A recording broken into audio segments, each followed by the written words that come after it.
We used that to push the circuit breaker in. Okay, master arm on.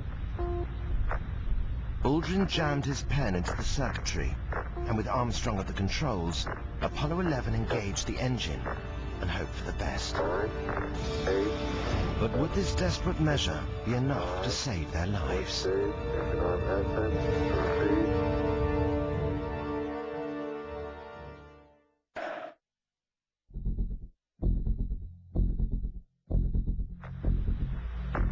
On the lunar surface, Buzz Aldrin is jamming his pen into the starting mechanism of the lunar module's engine, their only means of escape from the moon.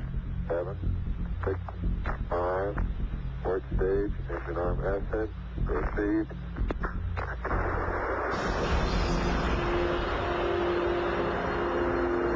Oh, beautiful.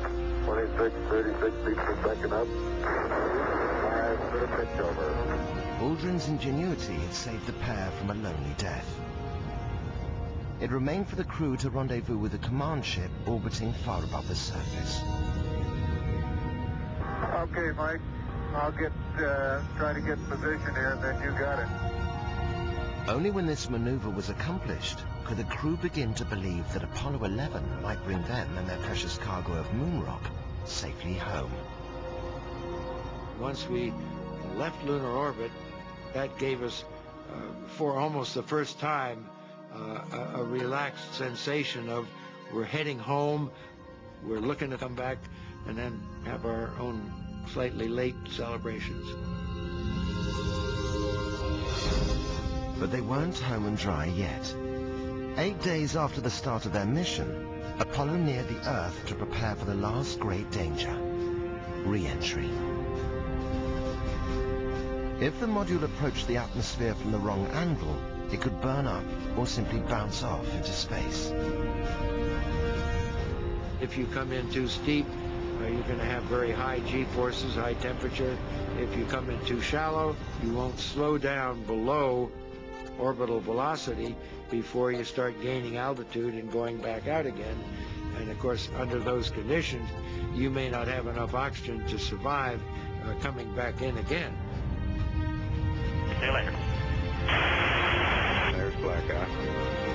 The intense heat of re-entry caused a total communication blackout with the module.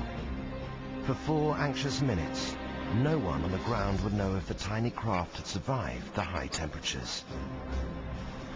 Off the coast of Hawaii, Nixon, aboard the carrier USS Hornet, awaited his next photo call. At blackout, we were showing velocity 36,237 feet per second. Range to go to splash 1,510 nautical miles. We were excited, all right. We were just wondering, would the parachutes open? Apollo 11, this is Hornet, over. Apollo 11, this is Apollo 11, reading your lights clear. At 15,000 feet, the 3 parachutes deployed. Against all the odds, Apollo 11 was coming home. And somewhere, I guess, below 10,000 feet, we could smell salt air. And that was quite a welcome home sensation. In the back of my mind, I could almost hear President Kennedy's words. We choose to go to the moon. We choose to go to the moon in this decade and do the other things. Not because they are easy, but because they are hard.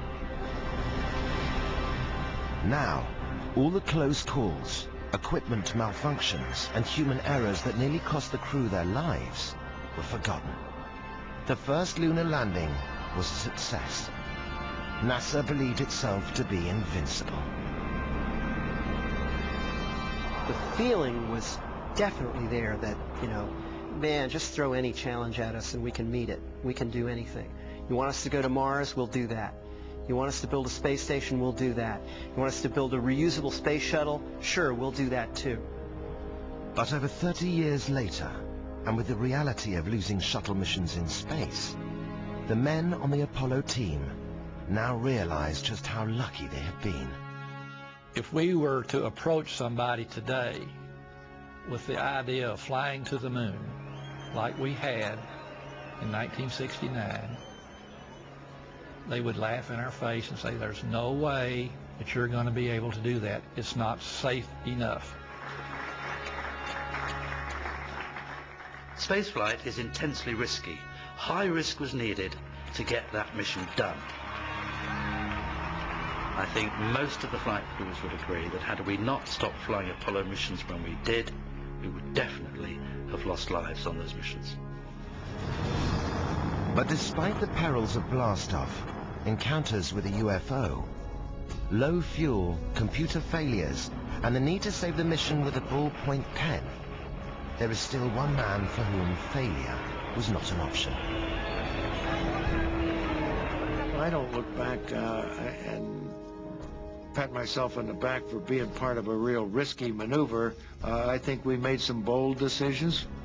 Yeah, we had things that could have gone wrong, and some did go wrong, but we also had an inspired group of people pioneering, and I marvel at the very close conditions that resulted in my still being alive to go to the moon and to be here today.